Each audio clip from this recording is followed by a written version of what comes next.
Nous acclamons le Seigneur.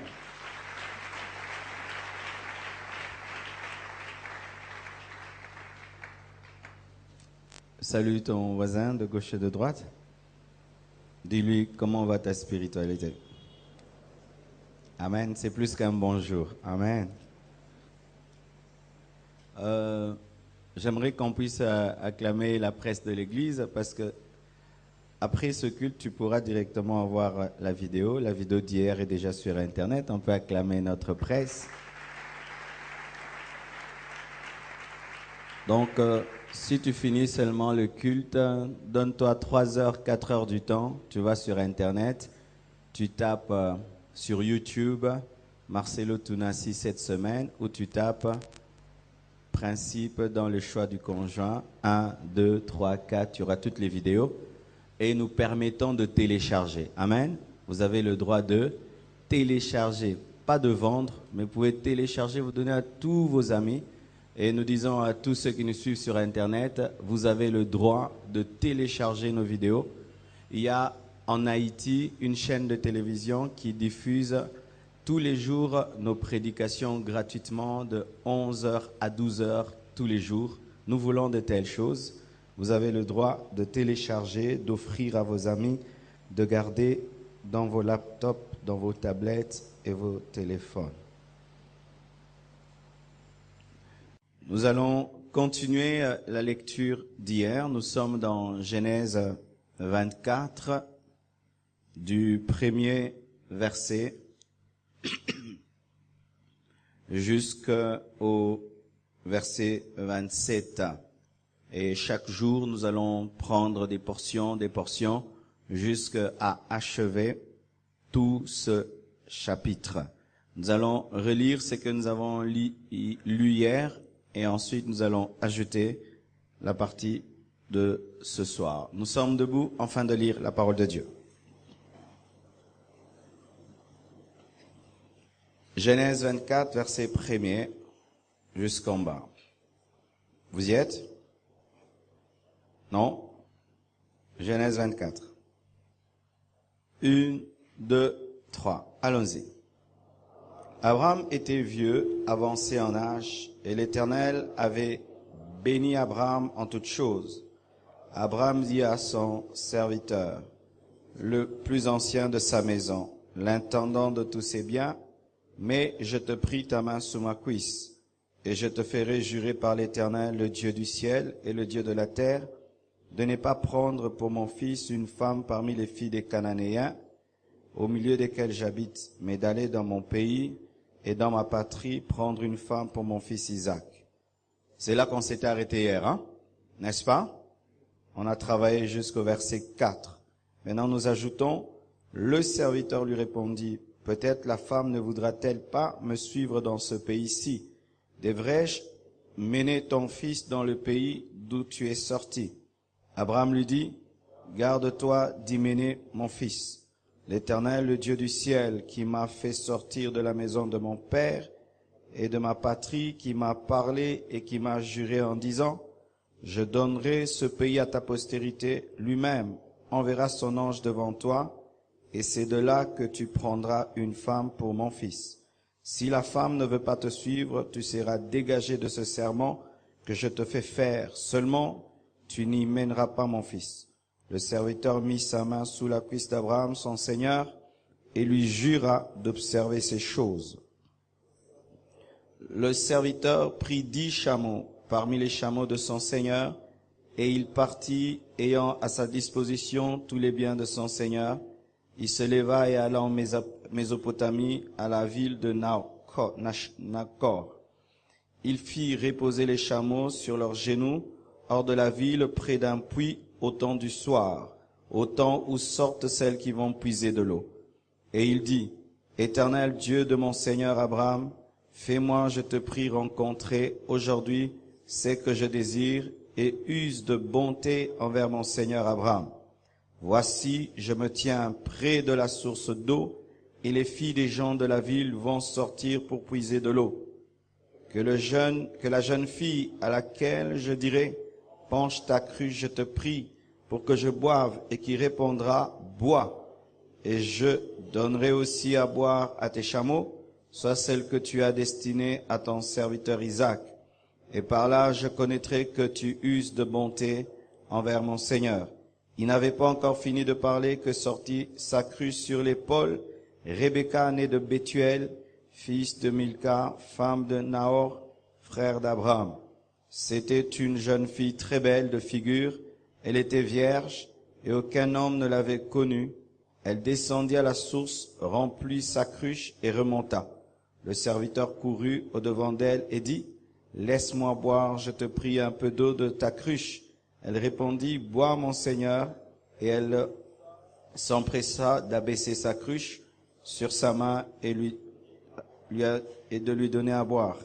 Quand elle eut achevé de lui donner à boire, elle dit, « Je puiserai aussi pour tes chameaux jusqu'à ce que qu'ils en aient assez bu. » Et elle s'empressa de vider sa cruche dans l'abreuvoir et courut encore au puits pour puiser, et elle puisa pour tous les chameaux.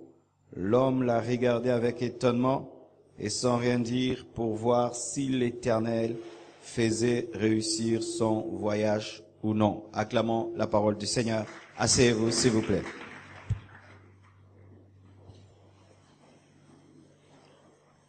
Amen. Pour ceux qui sont venus pour la première fois, peut-être vous poser la question, depuis que la compassion existe, c'est la première fois qu'on a un culte avec un prédicateur assis sur une chaise et une table. Je suis très fatigué. Amen. J'ai beaucoup travaillé. Normalement, je devais être en congé, mais je suis encore là pendant une semaine. Aussi, c'est pour faire aussi différent. Amen. Tous les cultes ne doivent pas se ressembler. C'est pourquoi si je suis en jean. Amen. Pourquoi? Moi, tout ça, jeune. Amen. Je suis encore jeune, n'est-ce pas? Même si je commence à avoir des cheveux blancs. Amen. Avant que je dise ce que je dois dire aujourd'hui, est-ce que certaines personnes peuvent me rappeler ce que j'ai dit hier? Première chose que j'ai dite hier, oui, mon frère. Tu dis, Abraham était vieux. Ça veut dire, oui, le mariage n'est pas pour les enfants. Très bien. Qu'est-ce que j'ai encore dit? Abraham était vieux. Là-bas derrière. Ah, j'entends rien du tout avec ce groupe. La maturité. Oui, on a parlé de combien de types de maturité? 4. Vas-y. Maturité spirituelle, physique, psychologique, juridique. Amen. Et qu'est-ce que nous avons dit dans le domaine de la maturité entre les hommes et les femmes? Oui. Les femmes sont plus matures que les hommes. Une femme de 20 ans a une maturité de 25 ans. C'est pourquoi il ne faudrait pas des mariages des gens de même, à moins que l'homme soit très mûr, très sage, très intelligent. Mais dans les cas normaux, nous déconseillons cela. Mais pas seulement dans le cas de la maturité, aussi dans le cadre du vieillissement. Les femmes vieillissent plus vite que les hommes. Si tu épouses une femme qui a ton âge, eh ben, dans 20 ans, on va croire que c'est ta maman. Amen. Quand j'ai épousé ma femme, elle paraissait très jeune, mais plus on grandit, on croirait qu'elle a mon âge. Amen, hein? Alors si tu as 30 ans, tu épouses une femme de 30 ans, quand vous aurez vous deux 40, vous voyez un homme de 40 ans, comme moi là.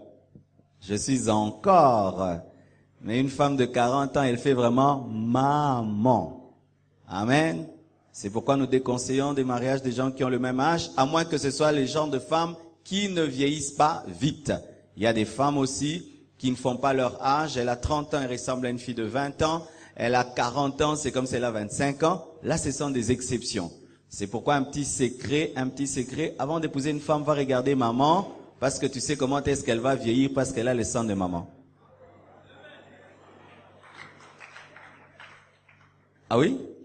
Si, par exemple, tu aimes des femmes minces, et tu aimes ta femme parce qu'elle est mince. J'ai déjà commencé à enseigner. Hein. Parce qu'elle est mince,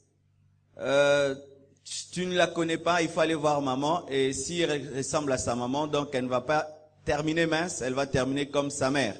Alors tu peux dire, ah non, non, non, non, moi je veux pas qu'elle finisse comme ça, tu t'en vas. Aussi.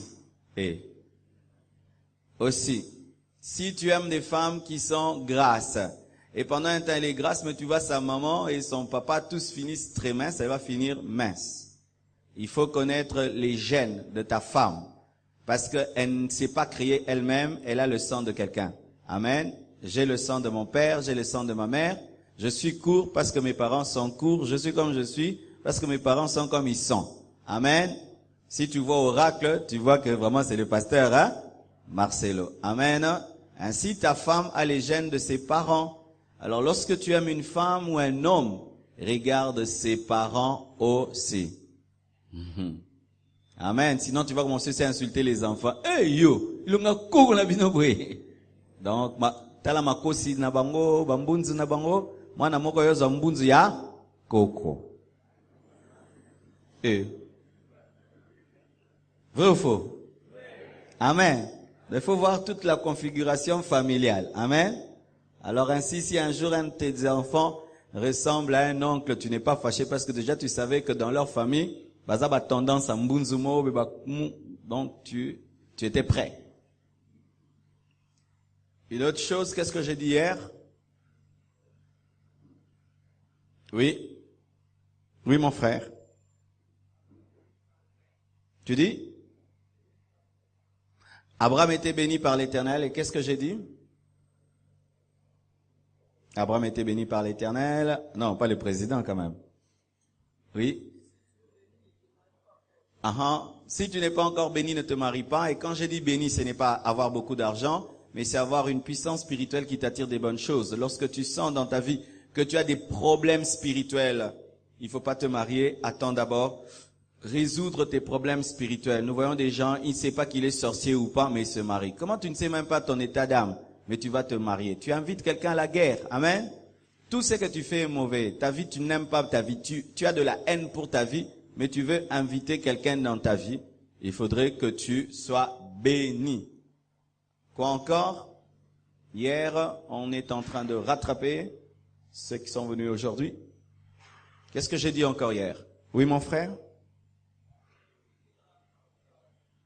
Là, il faut être très sérieux. Nous voyons que Abraham a demandé à son serviteur de jurer en mettant sa main sur sa cuisse, qui était un signe que c'était une chose de très très sérieux.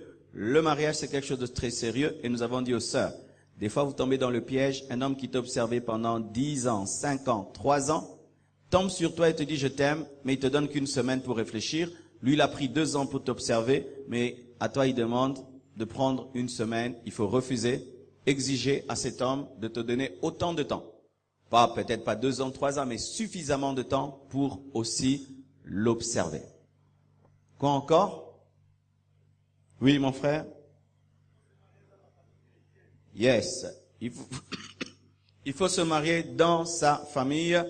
Et dans notre famille, aujourd'hui, l'inceste est interdit. C'est dans la famille chrétienne. Un chrétien n'épouse pas un païen. Et nous avons dit, pas seulement le païen, mais aussi des chrétiens qui ont des doctrines divergentes, car vous devez éduquer votre famille sur base d'une doctrine. Et si vous avez des doctrines divergentes, vous aurez beaucoup de discussions. Tu épouses un catholique, il voudra baptiser le bébé. Toi, tu attends que le bébé se convertisse. Il voudra prier Marie. Toi, tu ne veux pas prier Marie. Il voudra l'encens dans la maison. Tu ne veux pas de l'encens. Ça va vous créer des complications. Tu épouses un branhamiste. Il va dire que toi, tu es les 5 vierges folles qui ne seront pas enlevées. Lui, il est 5 vierges sages qui seront enlevées. Vous aurez tout le temps des discussions. Tu épouses un témoin de Jéhovah, tu parles de l'enlèvement. Il ne croit pas en l'enlèvement. Lui dit que le royaume, c'est sur la terre. Tu épouses qui encore? Un kimbanguiste. Eh ben, il va t'amener fêter la Noël de Papa Kimbangu. Amen. On a encore dit quoi? Oui. Yes. La Bible dit qu'Abraham a été béni par l'Éternel. Lorsqu'un homme t'offre des cadeaux pendant les fiançailles, lorsqu'une femme t'offre des cadeaux, c'est très bon, mais il faudrait savoir comment tu as. Et si tu sens qu'il t'offre des cadeaux qui dépassent son train de vie, qui dépassent ses capacités financières, fais très attention. Il se peut que tu t'engages à un occultiste, à un voleur, à une voleuse, à un homme qui, demain, va réclamer de sacrifier vos enfants pour garder la richesse. Tu dois connaître la source de la bénédiction de l'autre. Oui, qu'est-ce qu'on a encore dit hier? Oui. Il faut éviter les longues fiançailles parce que lorsque le pont est long, il donne des vertiges. Observez longtemps, mais que les fiançailles ne durent pas. Moi, je conseille souvent aux gens, maximum 2 ans. Quand ça commence à être 3 ans, 4 ans, vous allez partager Matthieu, vous entrez dans les épîtres, et puis vous entrez maintenant dans l'Apocalypse, dans les glossaires, et puis ça devient des avortements. Amen. Ne faites pas des longues fiançailles. Et souvent, encore quelque chose dans le domaine des longues fiançailles. Les longues fiançailles peuvent te pousser à te lasser de quelqu'un que tu aimes. Alors vous avez bien commencé, après vous vous lassez l'un de l'autre. Et quand vous entrez dans le mariage, vous êtes déjà fatigués l'un de l'autre parce qu'il n'y a plus de feeling. Amen. Les longues fiançailles, on s'ennuie de l'autre. Et vous commencez à avoir même des problèmes des mariés alors que vous êtes des fiancés. Et là, je déconseille énergiquement les longues fiançailles, à moins que Dieu, dans sa volonté souveraine, vous ait conduit sur ce chemin-là, mais de par la sagesse et l'expérience, n'ayez pas des longues fiançailles. Et beaucoup de gens ont des longues fiançailles. Comment? Tu es à l'université, tu es en premier des graduats, tu commences les fiançailles. Amen. Des fiançailles de premier graduat, jusqu'à ce que tu auras la licence. Et si tu doubles, et le temps de trouver le boulot et tout, tu te retrouves avec une corde au cou. Alors la fille a dit non à tellement de gens que tu es obligé d'aller jusqu'au bout, tellement que tu lui as promis. Ça fait 7 ans, mais en 7 ans, est-ce que tu es sûr que tu vas résister? Est-ce qu'en 7 ans, tu es sûr que tu vas te contenir? Est-ce que tu es sûr que tu vas vivre dans la sainteté pendant 7 ans? Amen. C'est ainsi que pour beaucoup de personnes, les fiançailles sont devenues le cimetière de l'onction. Moi, je ne suis totalement contre des gens qui sont en premier graduat qui se fiancent. C'est de la distraction. Concentre-toi sur la mathématique, sur tes notes, distingue. Amen. Et ton argent de syllabus va commencer à acheter des mèches et des shawarma et des cabellos. Tu as double souci, le souci de la fiancée et le souci des études. Comment est-ce que tu seras très intelligent? Amen. Hein, ma sœur, tu commences les fiançailles en premier graduat. Comment est-ce que tu vas te concentrer sur ton travail? Amen.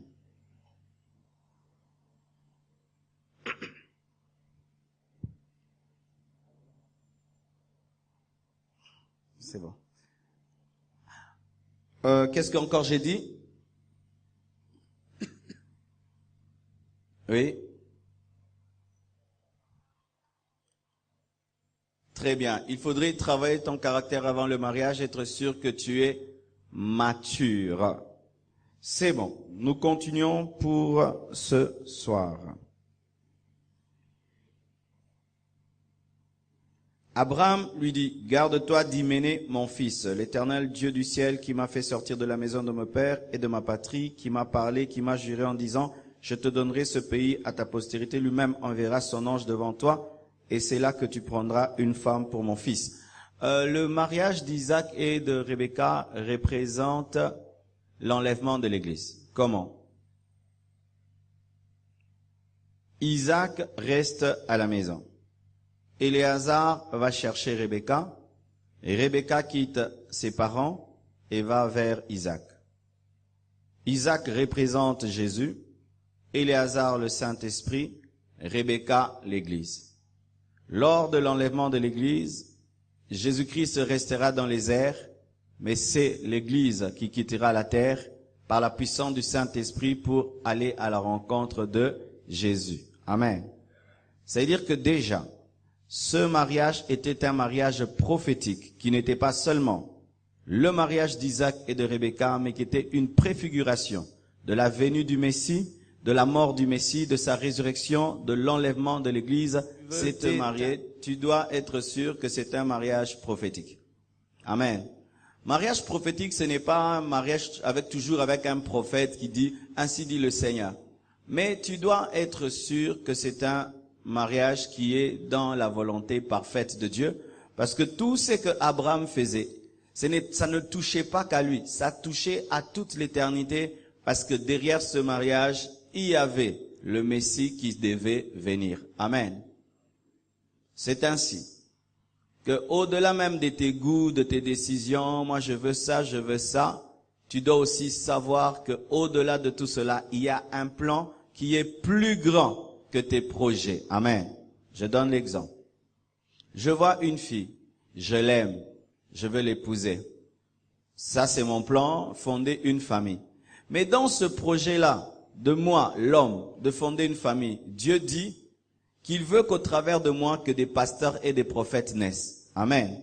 Ainsi, voyons le mariage de Zacharie et Élisabeth, il y avait un plan. Il devait engendrer un Jean-Baptiste qui serait celui qui va précéder le Messie. Eux, c'était leur mariage, mais derrière ce mariage, il y avait un plan qui est plus grand. Amen. Vous voyez, j'épouse mon épouse, et puis je l'aime, on a des enfants. Mais Dieu sait qui sera oracle, qui sera Choukrani. Et demain, ça devient un grand serviteur qui amène le réveil dans le monde. Moi, je pensais seulement que j'ai épousé une femme, alors que Dieu nous a mis ensemble pour qu'un puissant prophète naisse. Bien-aimés frères, sœurs, de tels enfants naissent lorsque vous vous retrouvez dans un mariage prophétique. Amen. Au-delà de tout ça, il faut toujours dire, quel est le plan qui est au-dessus du plan? Amen. Quel est le plan qui est au-dessus du plan? Pourquoi Dieu veut que j'épouse cette femme? C'est vrai, je l'aime, j'aime cet homme et tout. Mais quel est le plan qui est au-dessus du plan? Amen. Hein? Et cela va te demander de prier, de chercher à connaître Dieu en profondeur pour connaître le plan qui est derrière le plan. Je donne un exemple personnel parce que je peux pas aller dans le mariage de quelqu'un d'autre. Pour ma part, lorsque j'ai rencontré mon épouse, je la trouvais tellement jolie que je me disais, ce serait une jolie femme seulement, hein. Elle sera bien avec moi à la maison. Et je disais, j'aime déjà une telle femme avec moi qui m'aime et qui est mon amie. Mais un jour, alors que je prie, je me vois dans une guerre, je suis en train de tirer, habillé en militaire, je tire, c'était une guerre. Et alors, il y avait tellement d'ennemis, j'étais en tenue militaire. Mais j'avais besoin d'un renfort. Et tout d'un coup, j'entends quelqu'un derrière moi, en train aussi de tirer. Ah, je regarde comme ça, c'était elle, aussi en tenue militaire, en train de tirer. Et Dieu était en train de me montrer que cette femme, qui tu penses être seulement une femme, elle va t'aider aussi dans le travail que tu fais. Elle sera aussi une guerrière qui va t'aider. Et aujourd'hui, dans le domaine prophétique, ma femme me dépasse. Amen. Dans le domaine prophétique, ma femme me dépasse. Elle a des sensibilités prophétiques, des connexions prophétiques que moi j'ai pas et qui m'aident dans mon ministère où elle peut me dire, je sens ça, Dieu me dit ça.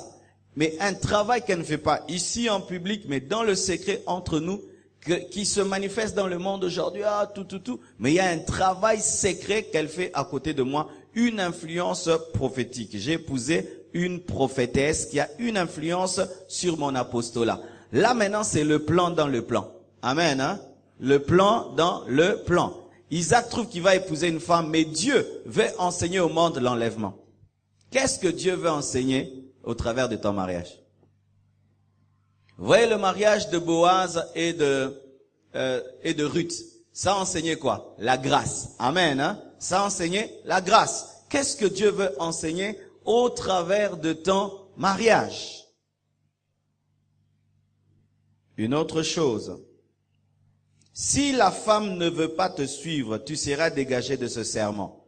Déjà, en ce temps-là, au temps d'Abraham, le mariage n'était jamais forcé. Imaginez que ça a une période très antique. Mais il dit que si la femme ne veut pas, tu laisses tomber. Dis à ton voisin, on se marie librement. Même si c'est Abraham, le père de la foi. Amen, hein? Il a entendu Dieu. Il est l'homme qui a osé tuer son fils et Dieu l'interdit. Il a eu des apparitions des anges. Mais il dit pas, Éléazar, tu vas dans ma patrie, tu prends une femme, tu l'amènes. Il a dit ça parce que moi je suis Abraham. Il a dit si elle ne veut pas. Même si c'est Abraham, on peut lui dire non. Alléluia. C'est pourquoi je ne peux pas t'obliger d'épouser quelqu'un. Amen. Même si je suis un homme spirituel, je suis ton père spirituel, je ne peux pas t'obliger à épouser quelqu'un. On se marie librement. Beaucoup de gens font des mauvais choix parce qu'ils se marient obligatoirement.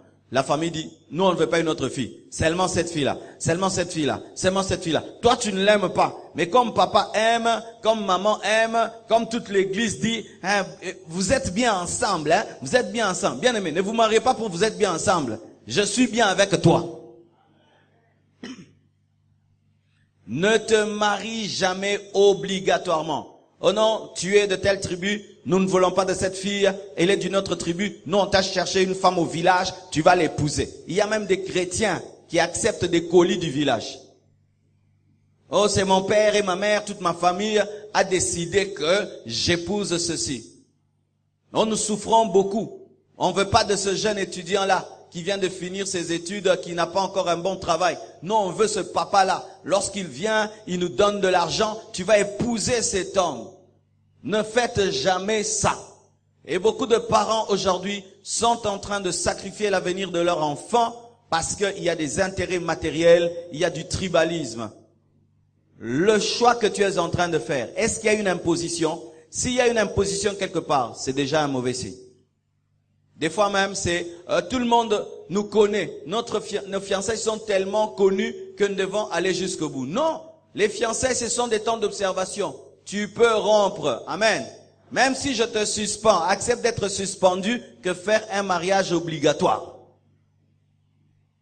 Je vois des gens, des fois, il s'est déjà présenté, il a fait la prédote, alors la famille est au courant, alors il dit qu'il ne peut plus faire marche en arrière. Non, la prédote n'est pas la dot. Amen. Et moi je dis, même si tu as doté, si tu n'as pas encore connu cette femme, et avant le religieux, tu sens que ça va pas marcher, boya. Ah oui, même ici, tu as déjà donné la dot là-bas, et on vient ici. Mais c'est ça. Parce que pourquoi alors nous posons les questions, voulez-vous? C'est du théâtre alors? Si la personne, après la dot, ne peut pas rompre, pourquoi alors ici à l'église on dit voulez-vous? Il ne faut pas poser la question voulez-vous parce que il est obligé de continuer. Il faut venir seulement vous bénir. Mais pourquoi alors après la dot, vous venez ici, on vous dit veux-tu? Parce qu'il est possible même après la dot. Tu sens que non, je me suis trompé, tu dis non, je vous offre la dot. Ah oui, ne vous mariez jamais par obligation. Je bénis Dieu pour une fille. Elle est venue un jour me voir au bureau. Elle me dit, pasteur, je vais me marier et tout. Pendant qu'elle parlait, je lui pose la question, tu l'aimes? Elle a pris quelques secondes pour répondre. Et ça l'a tête, sur le là. Amen. Olinga charama? Poulet, viande, poulet. Tu réponds directement, non? Sobande ba, pou, via, pou, aux végétariens. Alors, elle a pris du temps. Et puis je lui dis, ma sœur, c'est comme si tu n'aimes pas cet homme. Est-ce que tu l'aimes? Elle dit, pasteur, on a déjà loué la salle. Oh, moi je lui parle de l'amour, elle me parle de la location. Pasteur, on a déjà envoyé des invitations. Elle dit, pasteur, ne m'amène pas sur ce terrain-là. J'ai dit, ma sœur, je trouve que tu te maries par obligation, tu risques de souffrir. Je te donne un conseil, si tu ne l'aimes pas, laisse tomber. Elle est partie très attristée. Après des temps, elle m'écrit, pasteur, que Dieu te bénisse. J'étais en train de me marier parce que tout le monde est au courant. Mais au fait, plus les années passaient, plus je n'aimais plus cet homme. Mais comme il avait déjà tout fait, j'étais obligé d'aller jusqu'au bout. Mais je me sens libre. Tout le monde est fâché dans ma famille, mais je suis heureuse. Pasteur, que Dieu te bénisse. Ah, il faut avoir du caractère et de la personnalité. Des fois, vous allez jusqu'au bout comme des agneaux qui vont à l'abattoir. C'est pas que j'encourage les gens à prendre une fiancée, tu laisses, tu prends, tu laisses. Mais je n'encourage pas les gens à se marier obligatoirement, à se marier sans amour, à se marier parce que l'église est au courant, à se marier parce que la salle est louée, à se marier parce que la famille l'aime bien, maman l'aime bien. Comme il y a des belles-mères qui aiment la femme de leur fils plus que même leur fils. J'aime ta femme, pourquoi? Parce qu'elle torchonne quand elle arrive. Yoba la pendant torchonnement. Elle aime bien cette fille parce qu'elle torchonne. Parce que quand elle arrive à la maison, tout le monde envoie la fille. Alors tout le monde veut la fille. La papa t'inarrête inalibala. Et puis maintenant toi, tu épouses cette fille parce qu'elle sera leur futur domestique. Mais c'est une fille de la personnalité, là, de la présence et tout là. On n'aime pas. C'est une orgueilleuse. Et puis là, tu lâches la fille parce que la famille veut marcher sur ta future femme. Je n'ai pas épousé une femme. Elle n'est pas encore ma femme. Et quand elle vient chez nous à la maison, vous voulez la faire torchonner? Elle va pas torchonner. Moi, c'est moi. Quoi? Faites torchonner aussi, que vos enfants s'y aillent torchonner aussi là-bas. Ah, donnez-moi la main. Tu n'as pas encore épousé Chiffre, hein? On me dit quoi? Que Chiffre est en train de torchonner des maisons là-bas. Dis donc. Quoi? On la teste. Dis donc. Dis donc. Bon, va profitage.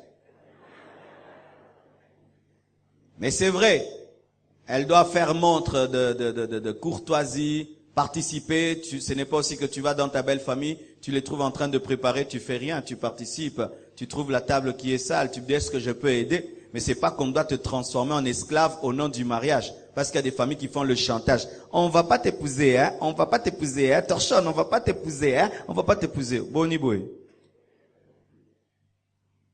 Ce bandio monde est là, va balé, au monde le tinalibal. Ah, et ça bon, faut là que ça va, mais on dénga bien, mais on dénga bien. Ah oui, sinon tu iras dans les fêtes de famille, c'est toi qu'on envoie partout dans les fêtes de famille. Tout à pondo, tout y boye donc. Oh, batte la libala, boni à boye. Moi, je suis pas congolais, amen, je suis biblique. Je suis biblique. Parce qu'il faut pas qu'on pense seulement aux hommes. Toi, tu es un homme, tu as une fiancée, et puis on la transforme en esclave dans ta famille, et tu le laisses faire, on est en train de la former. Non, on te respecte pas. On te respecte pas. Donc, le mariage ne doit jamais être obligatoire. C'est pourquoi même, on ne se marie pas par prophétie. Amen. On ne se marie pas par prophétie, même si c'est le plus grand prophète du monde qui se tient ici. Il dit, je vois en vision un grand mariage dans cette église. Sœur telle et frère tel, vous êtes appelés à vous marier. Ce prophète ne rate jamais les prophéties. Et puis il donne une telle prophétie. Même s'il ne rate jamais, si Dieu ne vous a pas parlé, ne le faites pas. Dans le Nouveau Testament, le prophète ne dirige pas nos vies, mais il confirme ce que Dieu nous a déjà dit. Si Dieu ne m'a rien dit, qu'il me parle, c'est ma vie, parce que dans le Nouveau Testament, nous avons tous le Saint-Esprit. Amen. Hein? Parce qu'il peut se faire que ce jour-là, le prophète ne s'est pas bien réveillé. Abetinzadi namutu ya vina. Parce qu'on zadi yo obalinzadi. Tous les prophètes commettent des fois des erreurs. Amen. Hein? C'est pourquoi ne vous mariez jamais obligatoirement et ne laissez jamais quelqu'un utiliser une prophétie comme un revolver contre vous. Mon frère, ma sœur, tu es la femme de ma vie, le Seigneur m'a montré. Oh, les mains, ne bougez pas, viens ici. Jamais, jamais, jamais. Quand tu vas te marier, ce n'est pas la prophétie qui va donner des bisous. C'est toi qui vas donner des bisous. Et si tu ne supportes pas l'odeur de sa bouche, c'est toi qui souffriras.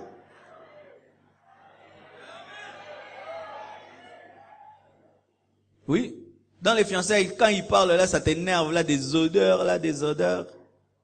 Et puis toi, tu n'aimes pas l'odeur de sa bouche, et puis une prophétie dit tu vas l'épouser. Est-ce que c'est le prophète qui va sentir cette odeur et qui va commencer à lui donner tout le temps des chewing-gums?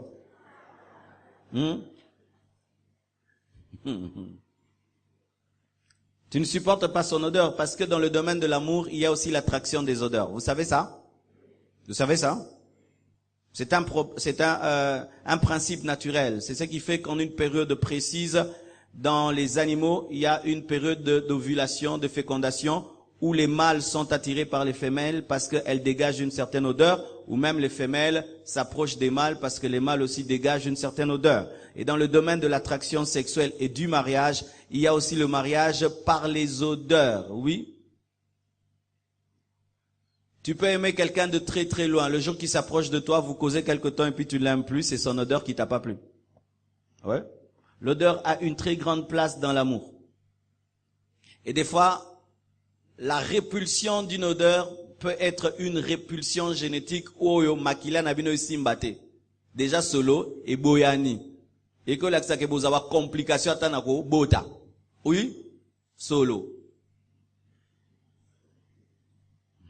Si là, pendant le culte, là, il y a un frère qui est à côté de toi, tu supportes pas son odeur, et puis il te dit, ma sœur, je vais t'épouser. Fais très attention. Parce que cette odeur, tu ne viens que de la sentir pendant 1 heure. Maintenant, si tu dors avec lui pendant 8 heures, et maintenant, vos draps ont son odeur. Et les essuie. Eh, ça c'est rien. Vous qui voulez vous marier, welcome.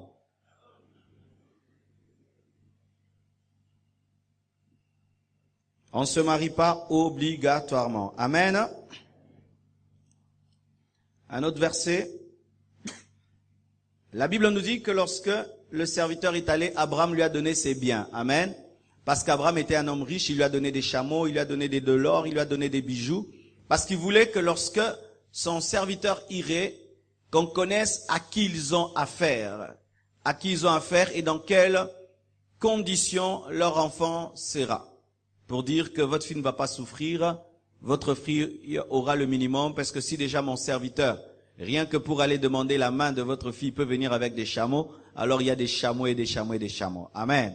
Ça veut dire ceci, il y a une très grande place du matériel dans le mariage. On voit un mariage, mais directement on commence à parler des chameaux. Amen. Souvent nous dans l'église, on aime tellement être spirituel et quand on veut parler du matériel dans le mariage, on dit non, pasteur, là, tu es matérialiste, tu pousses les sœurs à être matérialistes et tout. Mais c'est le premier passage vraiment, tout un chapitre sur le mariage et déjà on commence à parler des chameaux. C'est pas moi. On parle des chameaux. On parle des biens. Mes frères, voici. Avant d'aimer, remplis ta poche. Cherche les chameaux. Amen. Des fois, vous êtes trop pressé de dire je t'aime, au lieu d'être pressé de chercher l'argent. C'est pourquoi ça vous complique la vie. Voici. Tu as 20 ans, tu commences déjà les je t'aime. Quand est-ce que tu seras concentré pour chercher l'argent? Aussi, tu veux devenir un grand homme d'affaires. Tu commences déjà les je t'aime à 20 ans. Ton fonds de commerce là, ça va finir dans les parfums et dans les restos. Voici encore. Je peux vous parler? Vous savez, nous les hommes, des fois, on est complexés quand on n'a pas d'argent. Tu es déjà allé aimer une femme et pendant que tu es en train de l'aimer aussi, un pilote passe par là pour la saluer. Au centre de ce babouinga, il va en raison.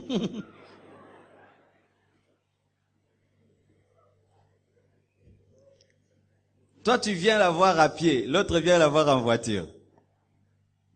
Ezabi bunda, ezabi tumba, solo de quoi, hein? Le jour de son anniversaire, toi, tu amènes un parfum de $10. L'autre, il amène une montre de $300. Maintenant, ton cadeau, on met ça là, mais la montre la porte directement. Lokuta? Et ça la maté? Maintenant. Les hommes, souvent, quand tu n'as pas les moyens, tu es complexé. Et souvent, quand on n'a pas les moyens, on se contente des fois d'épouser une femme qui n'est pas vraiment la femme qu'on cherche parce qu'on se dit, au moins elle peut m'accepter. Mais tu n'es pas une pierre, Dieu te bénira. Et un jour, tu deviendras ce que tu dois devenir. Maintenant, la femme ne concorde plus à ton goût parce que tu t'étais limité, parce que tu étais complexé, au lieu d'attendre que tu puisses monter pour faire le choix à ton goût. À moins que tu sois un grand parleur. Vous savez les parleurs? Ah, c'est un lourd témoin d'imisso. Eux, ils sont terribles. Ils peuvent venir à pied, mais ils prennent là où il y a des gens qui ont des voitures. Parce que ma loba.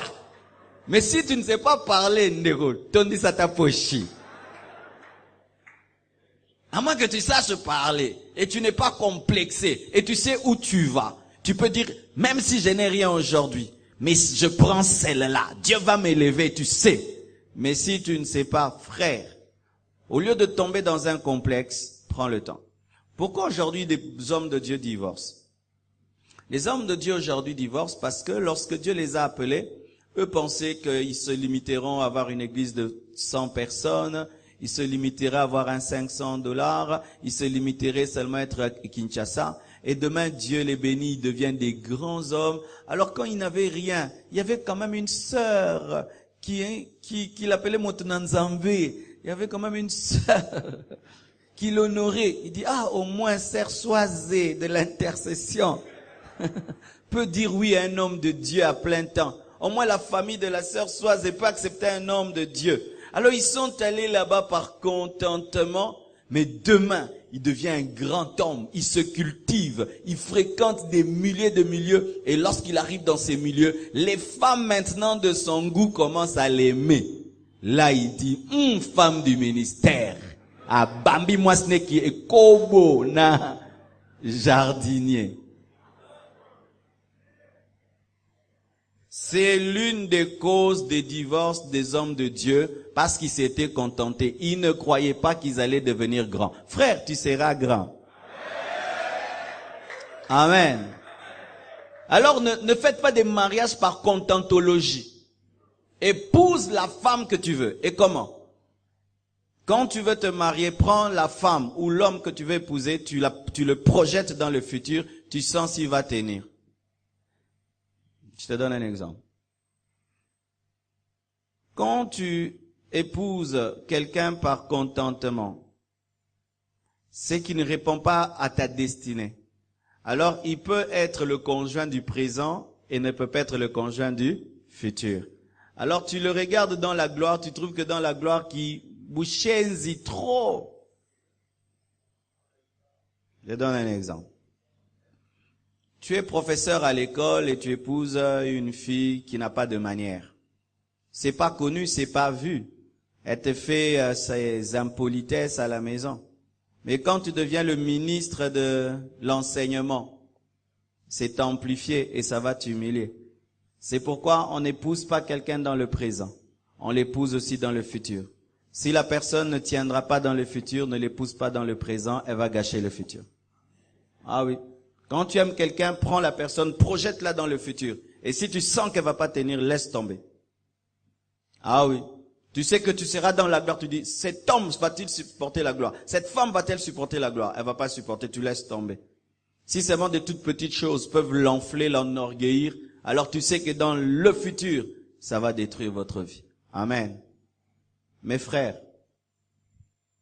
lorsque tu n'as pas les moyens, prends le temps de chercher l'argent.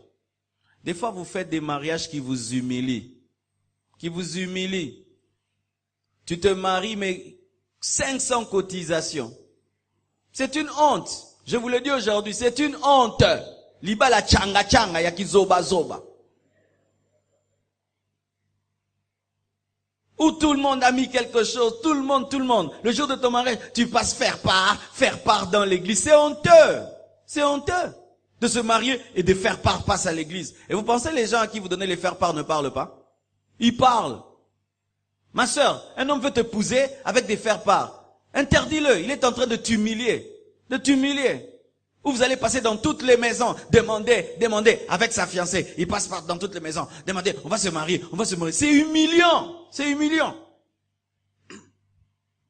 Vaut mieux vous marier avec honneur devant 10 personnes dans une maison. Pas de salle de fête, pas de fête, mais c'est avec honneur que de faire un grand mariage rempli de honte. Parce que des fois, vous voulez faire des mariages grands, mais vous n'avez pas les moyens. Vous voulez faire des mariages comme. Est-ce que vous avez les moyens comme? Alors maintenant, vous allez vous endetter, vous allez demander, vous allez quémander, vous allez demander, vous allez quémander. Et puis vous faites un mariage dont les gens se moquent. Et ils viennent même dans vos fêtes avec un esprit de domination. Moi, j'avais contribué avec autant. Il faut telle place, n'est-ce pas? Telle chaise. Moi, si j'ai mes 10 invités, moi, si j'ai mes 50 invités, ainsi tu vois même un marié, le jour de sa fête, n'est pas commandé. On dit, musique à Moukile Obeta, tiens ensemble là, musique à Moukile Obeta. Moi, personne qui s'en met de l'or, musique à Moukile Obeta. Yes, non, personne qui s'en met de l'or, musique à Moukile Obeta. 14e prophète est bête. Na fête à Nani, il y a frère. Pourquoi? Tu es allé chercher des choses trop grandes. Ah, donnez-moi un amen. Des fois même, c'est étonnant. Hein? En Europe, les gens ont les moyens et ils font des mariages simples. Mais nous, on n'en a pas les moyens, mais on veut faire des mariages des millionnaires. Hein? Chez Béatrice. Pourquoi vous voulez tous vous marier chez Béatrice? C'est l'orgueil. Et d'ailleurs, j'ai remarqué. La plupart des mariages qui ont des chichichi et des tralala et où mélanoté. Hein, bah chichichi, bah tralala. Hein, moi film, mais après, hello exate. Give me a man. Oui. Moi, tamba kotaki, minda ble, tamba salaki. Après, sukika wana. Kuna, ba minda mwinduka. Mais d'autres se marient dans la simplicité. Ils vont manger leur foufou, et puis ils s'aiment, ils grandissent, ils deviennent des grands hommes. Et les autres, ils casquent tout, des dettes, ils vident la caisse. Comment tu peux vider ta caisse pour te marier? Et maintenant, si vous tombez malade la nuit,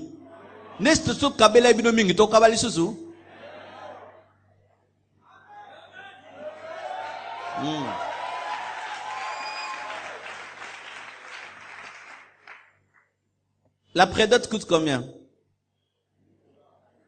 $1000. $1000, hein? Les parents d'aujourd'hui. $1000 la prédote. Le civil coûte combien? Les jeunes mariés, vous venez de marier, non? Mais avec les dépenses, la robe, nanana. Mettons 600, $1000, puis 600. La dot coûte combien? 2000, mettons. Tu es dans les 3600. C'est bon? Le religieux coûte combien? 5000 minimum, n'est-ce pas? Oui. Au moins 5000. Au moins. Si une bonne salle de fête, louer les voitures, changer 2 fois, 3 fois. N'importe pour changer après pour un in. Ça te fait combien? 8600 au moins pour te marier. C'est un fonds de commerce. Au PCA, Moutamaele, abongi na vie. Écoutez-moi, mes frères. Vous m'écoutez? Comme tu ne peux pas trop discuter la prédote parce que ça ne dépend pas de toi, tu te bats, tu trouves la prédote. Comme tu ne peux pas trop discuter la dot, tu donnes la dot. Comme tu ne peux pas trop discuter mariage civil, tu donnes. Mais pour ce qui est de ton mariage religieux, ça dépend de toi. Faites le mariage religieux de vos moyens. Et si vous n'avez pas les moyens de vous tuer en 1000 morceaux pour un mariage, venez ici, on vous bénit, vous rentrez à la maison.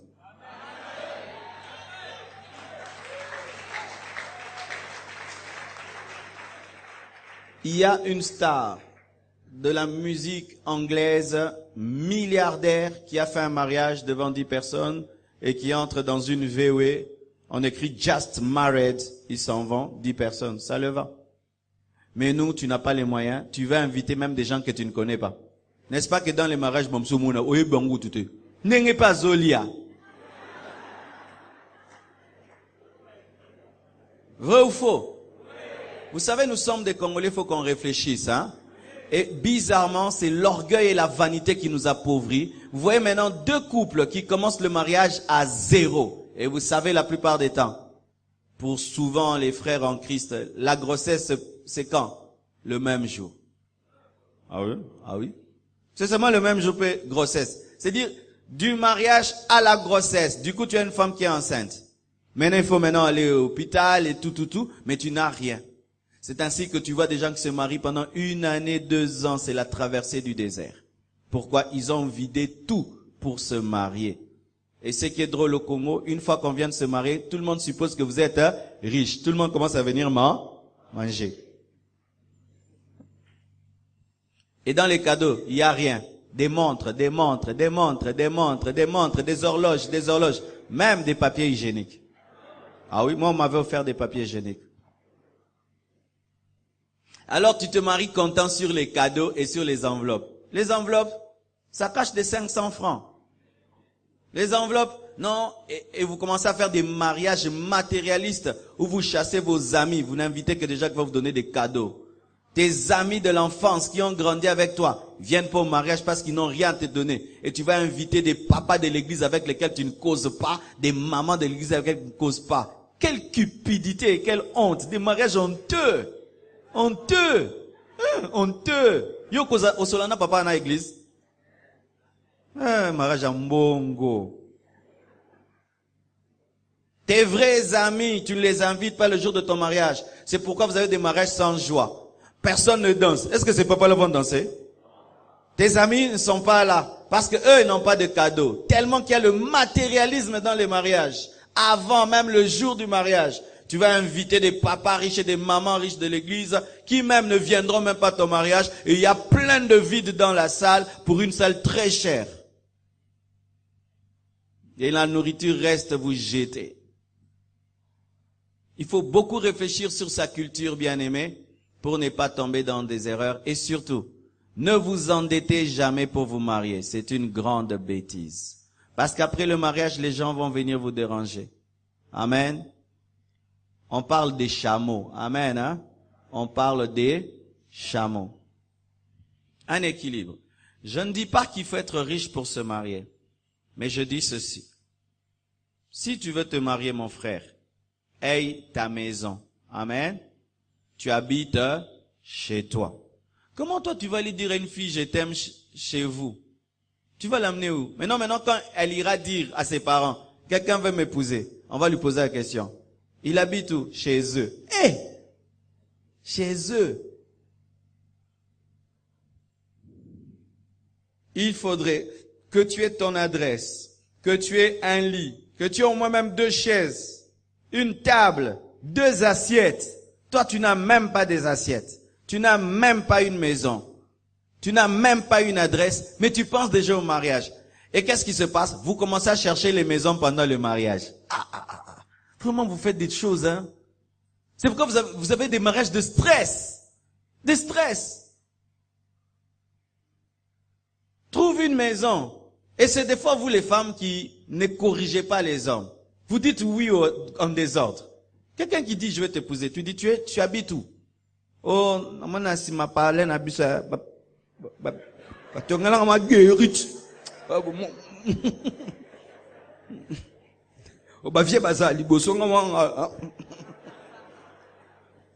Et tu acceptes un mariage où tu es dans la même maison que ta belle famille, mais ils vont vous embrouiller dans votre couple. Ils vont vous embrouiller. Vous n'allez pas vivre comme des nouveaux couples.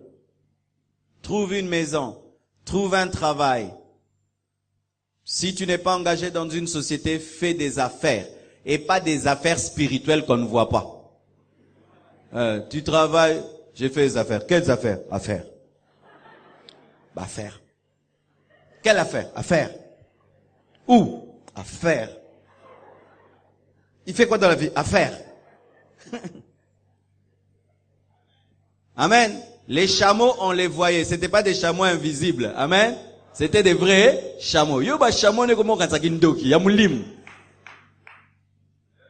vous faites des fois rêver les filles. Tu vois là, quand je vais finir mes études, et puis je vais travailler avocat. Vodacom, tu as fait une alliance avec Vodacom pour qu'on engage que toi dans la vie. Trouve d'abord ce boulot-là. Non, quand je termine, et maintenant vous épousez des hommes sur base des projets. Et mais le projet, il peut faire 20 ans sans s'accomplir, hein. Projet minene. Toi, tu épouses un homme pour des projets minés. Même les fous ont des projets. Amen, hein. Je peux te dire quelque chose? Quand tu aimes une femme et tu n'as pas les moyens, on peut te l'arracher facilement. Mais beaucoup de gens qui n'ont pas l'argent, on a épousé leur femme même 3-4 fois, on est aux Obunda quand même.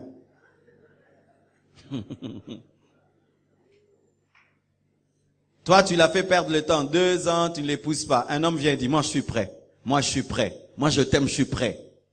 J'ai chez moi, je travaille, je suis prêt. Je suis prêt.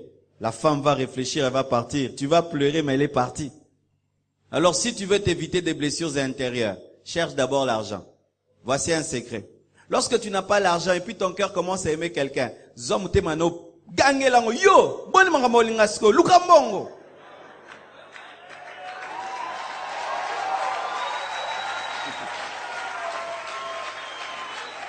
oui, tu vas me conduire dans des problèmes comme ça, des crises. Non, c'est pas le moment. Tu parles à ton cœur, parce que des fois le cœur peut commencer à aimer quelqu'un, mais ce n'est pas le moment. C'est pourquoi la Bible dit ne réveille pas l'amour avant qu'il le veuille. Il y a un temps pour réveiller l'amour, un temps où l'amour se réveille, tu endors l'amour. C'est pas le moment. Non, c'est pas le moment. Il faut te discipliner. Amen.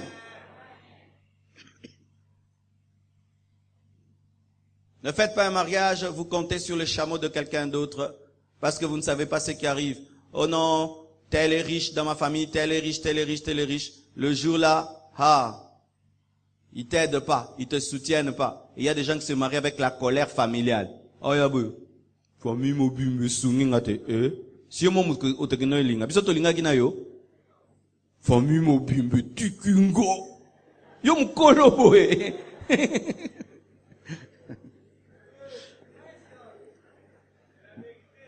Il est en train de donner la dot fâchée. Na doto mutumoto a contribué à qui? Mais oui, mututa a contribué, puis ça libala na. Donc on a trop l'esprit que les gens doivent contribuer. Non, c'est ton mariage. C'est ton mariage. Tout le monde peut dire, non, on n'a rien. C'est toi qui veux te marier, alors bats-toi. Ils ont raison, c'est toi qui veux. Ils sont pas obligés. Ils sont pas obligés. Il y a des gens maintenant qui veulent obliger les gens à contribuer à leur mariage. Non, c'est toi qui vas te marier. Bats-toi. Bats-toi. Et moi, je bénis Dieu le fait que je suis aîné de la famille. Tu vas demander à qui? Il n'y a personne en haut. Alors tu te bats. Et on te respecte. On voit que c'est un enfant. Mais tout ce qu'on est en train de donner là, c'est lui qui a donné. C'est un enfant, mais c'est lui qui a payé cette salle. C'est un enfant, c'est tout ça. C'est un enfant, mais après le mariage, il a déjà une maison. C'est un enfant. Quand il aura son premier enfant, il ne demande à personne. C'est un enfant, mais ça fait qu'en peu de temps, tu as un jeune couple, mais tu as le respect dans la famille. Mais quand tu as un jeune couple qui commence dans des faiblesses, on ne te donnera pas le respect. Le respect, ça se mérite. Faites-vous respecter en étant au maximum autonome. Et on aide facilement quelqu'un qui s'est déjà battu. Il arrive à un niveau, on dit non, prends, tu es un homme. Amen, hein? Là même les gens commencent à t'aider parce que tu as déjà fait tellement d'efforts. Mais quand dès le départ, ta fondation, ce sont les autres. Non, que la finition soit les autres. Amen, hein?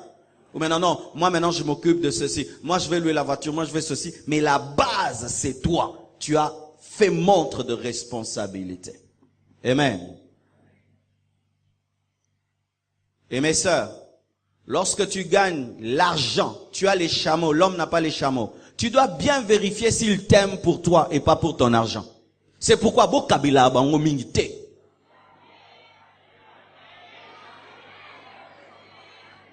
Ma sœur, Dieu t'a béni, tu as terminé tes études et tu as déjà un bon boulot. Ma sœur, Dieu t'a béni, tu as une famille riche qui te donne un bon, comment on appelle, de l'argent de poche.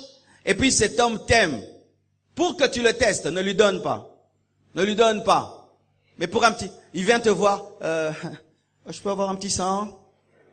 Il vient te voir, je peux avoir un 200? Est-ce que je peux avoir ta voiture? Est-ce que, et tu lui donnes $1000 par mois sans te rendre compte, et puis il m'aime. Oh, il a de raisons de t'aimer, hein. Ah, il n'a qu'à t'aimer. Il va pas t'aimer comment? Même si tu gagnes de l'argent plus que lui, qu'il te donne, c'est lui l'homme. Amen. C'est lui l'homme qui te donne. Qui te donne. Et comme je l'ai dit, ne vous faites pas épouser en donnant l'argent pour qu'on puisse vous doter. Ne masquez pas la situation financière d'un homme qui veut vous épouser, qui se révèle tel qu'il est. Et s'il doit prendre beaucoup de temps, qu'il prenne beaucoup de temps, ça va l'aider à assumer. Amen.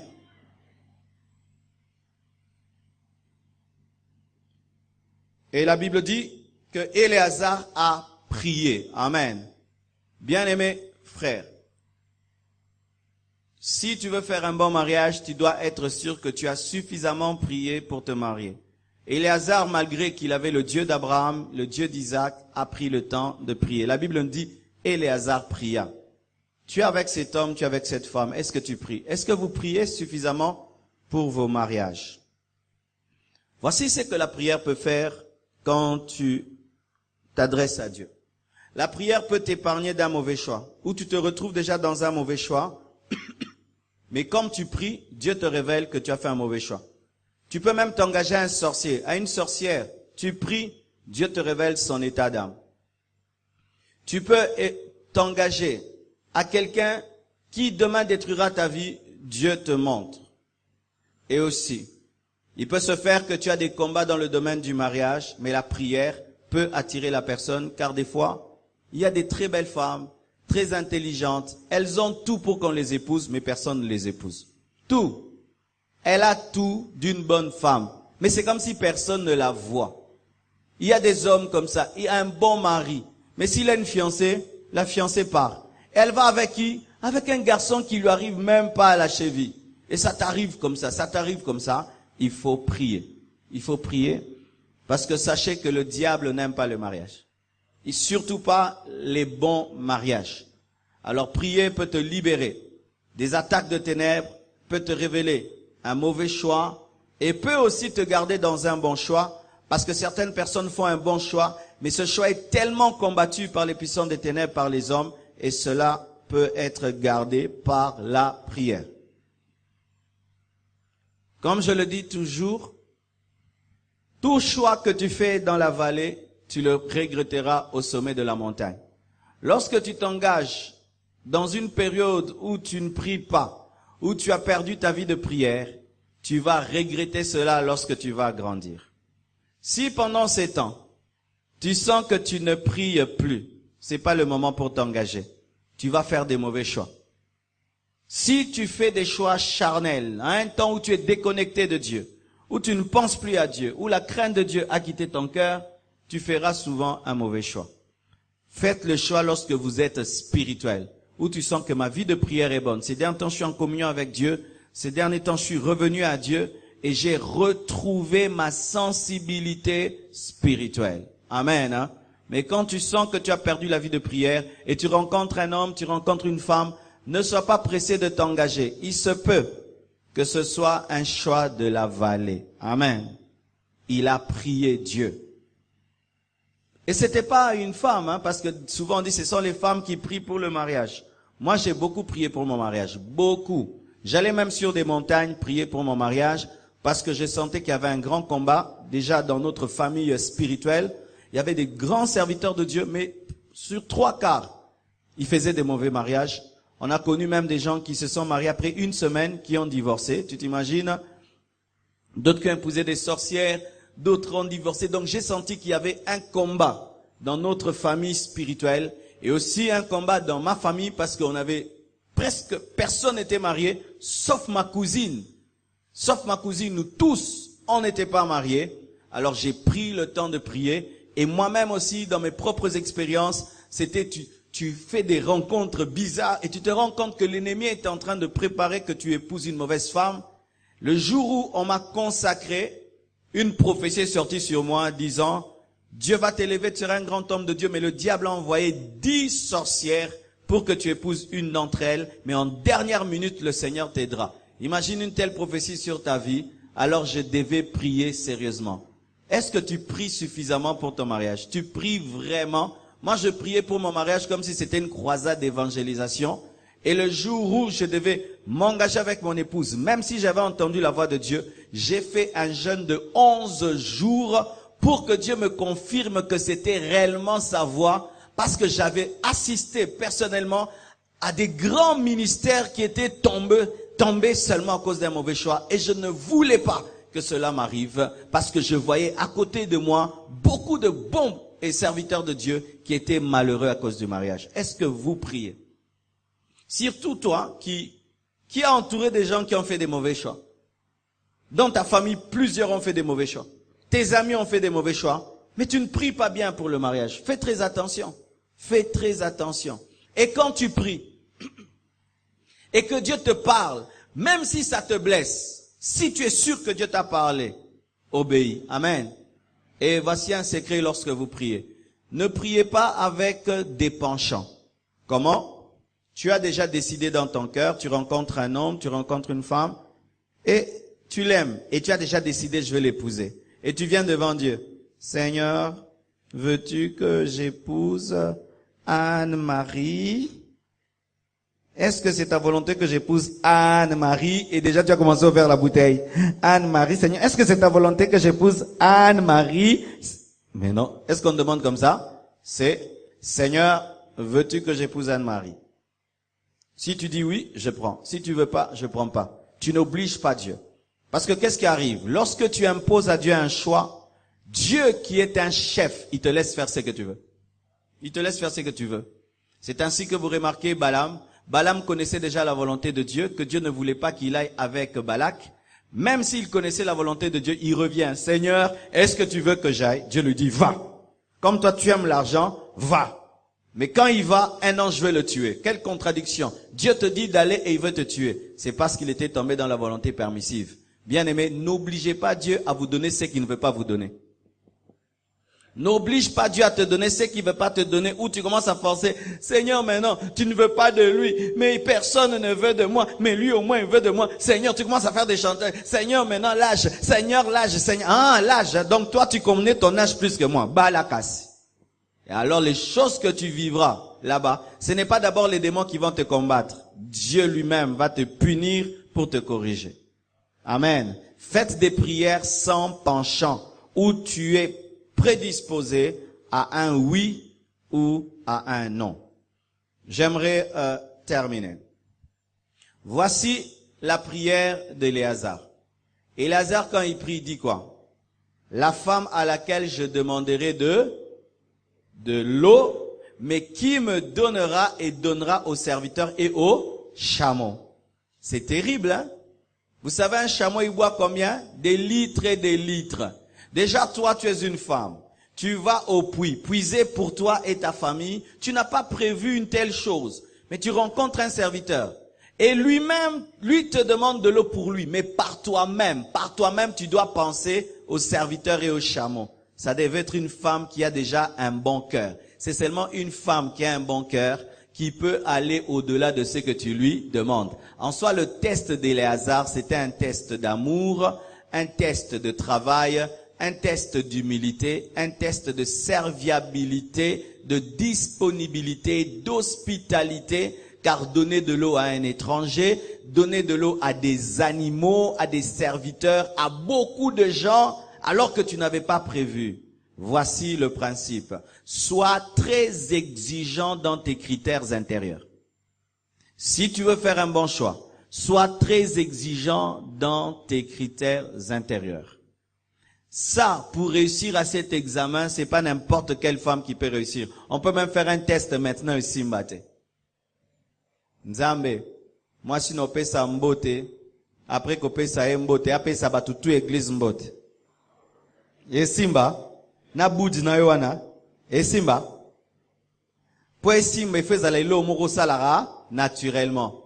C'était quelque chose qui était en Rebecca. Elle faisait ça. Elle aimait servir des étrangers. Et quand le test est venu, elle était déjà prête. Soyez exigeants.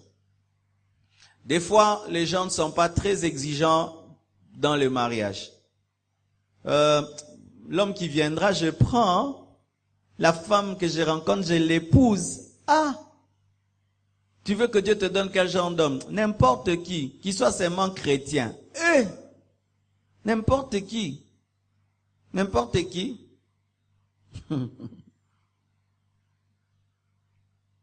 Pourquoi tu épouses cet homme? Moi, j'ai grandi. L'âge est avancé, j'ai grandi. Mais qu'est-ce que tu aimes en lui? Qu'est-ce que tu aimes en lui? Moi, rien. Rien. Mais au moins lui-même. Ah oui? Il y a des gens qui se marient comme ça.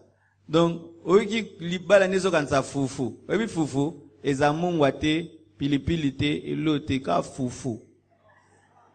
Liba la foufou. Donc, sentir pimenté, goumon ezate, zara foufou.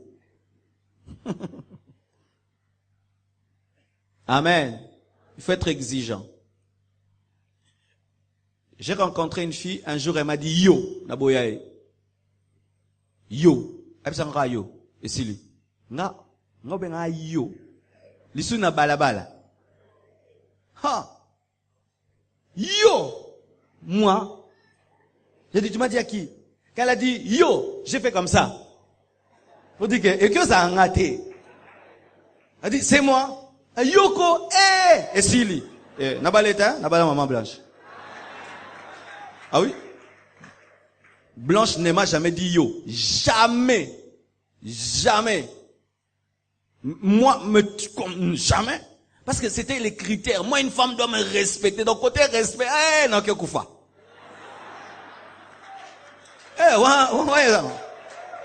Alors toi, tu es compréhensif. Bah, gogol yo, toi, au baliepe. Eh, on est allé yo. Mais ngatin.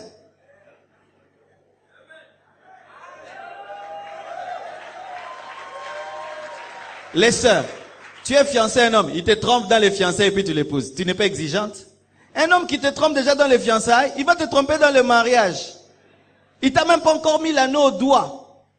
Et il te trompe. Mais tu l'épouses. Tu n'es pas exigeante. Il faut être exigeant. Tu rencontres seulement un homme avec des SMS d'une femme au boyer.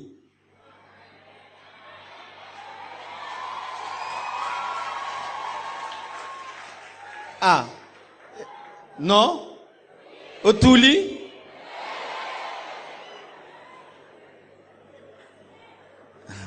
Oh, pasteur, tu exagères. Moi, j'exagère pas. Éléazar, la femme à laquelle je demanderai de l'eau et qui en donnera aux chameaux qui n'ont pas demandé.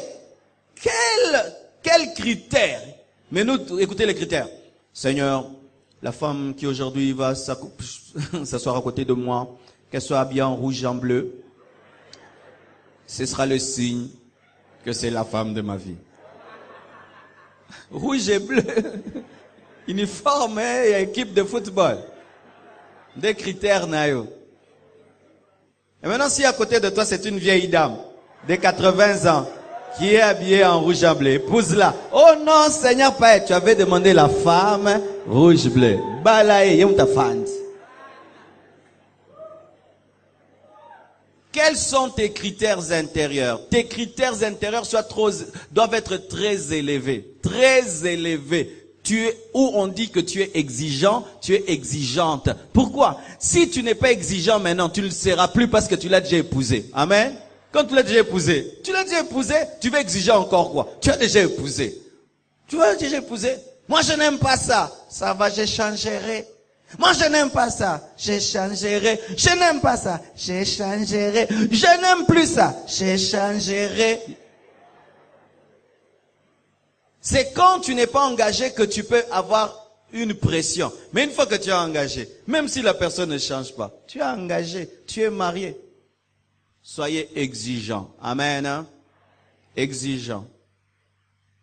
Tu veux une femme propre? Suis. Moi, je voulais, comme je m'étais marié, j'avais déjà une maison propre avant de me marier. J'étais célibataire, ma maison était ordonnée, était propre. Les détails aussi, je voulais aussi une femme propre. Je n'aime pas que quelqu'un vienne chez moi à la maison et insulte ma maison. Jamais. J'aime que quelqu'un vienne chez moi, il trouve que ma maison est aussi ordonnée que mon bureau, que l'église. Et c'était l'un des détails. Alors une fille, tu viens chez moi à la maison, je te suis, comment tu te comportes. Toi-même, je regarde, tes mèches sentent mauvais. Yo moi si mobi baba mesha 3 mois. Banzinze komo landa ko banzinze longola.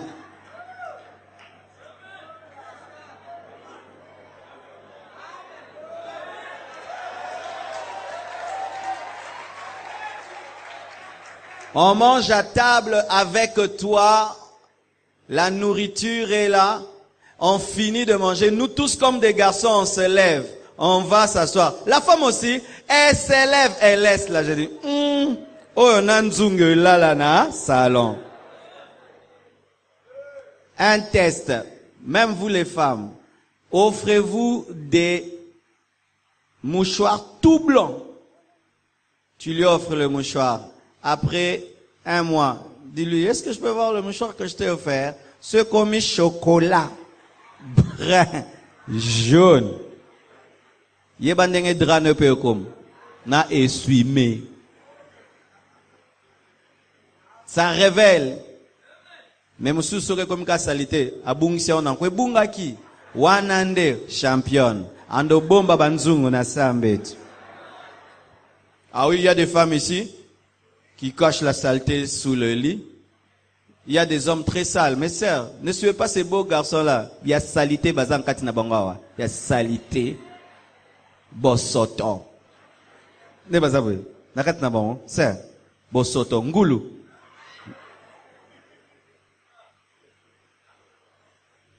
Alors si toi tu aimes un homme propre, qui avant de dormir se lave, parce qu'il y a des femmes comme ça, tu ne peux pas venir près d'elle si tu n'es pas propre. Maintenant lui n'aime pas se laver. Tu dois suivre ça. Oh, il va m'épouser, mais regarde ses ongles. Il ne coupe pas ses ongles. Couper les ongles, ça fait combien de temps? Couper les ongles. Ce sont des petits détails, mais qui parlent beaucoup. Les ongles surtout des pieds. Les pieds.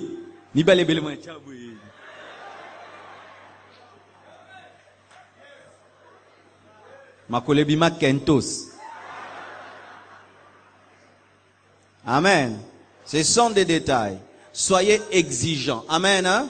Soyez très exigeants dans vos critères. Ne soyez pas bindimandi mabibala bala. Amen. Hein? Lorsque tu acceptes n'importe quoi, tu pleureras dans ton mariage. Soyez très exigeants. C'est pas que vous devez devenir perfectionniste, cherchant à épouser un ange, parce que même Rebecca, qui a été épousée dans ces conditions, avait des défauts, n'est-ce pas? Elle avait des défauts, nous le voyons dans la naissance de Jacob et Ésaü, nous le voyons dans son caractère, mais Éléazar a fait de son mieux. C'est pas que tu dois chercher à épouser un homme parfait, un homme sans défaut, ça n'existe pas. Une femme parfaite, ça n'existe pas. Je ne suis pas parfait, ma femme n'est pas parfaite, mais au moins, il faudrait que tu te sois rassuré que tu as fait du mieux que tu peux. Amen. Hein? Mais si vous acceptez n'importe qui et n'importe quoi, bien aimé, vous allez pleurer. Que Dieu vous bénisse abondamment. Merci. Nous allons nous tenir debout, enfin de prier. Rends grâce à Dieu et prie que Dieu t'aide à pratiquer cette sagesse. Nous prions au nom de Jésus.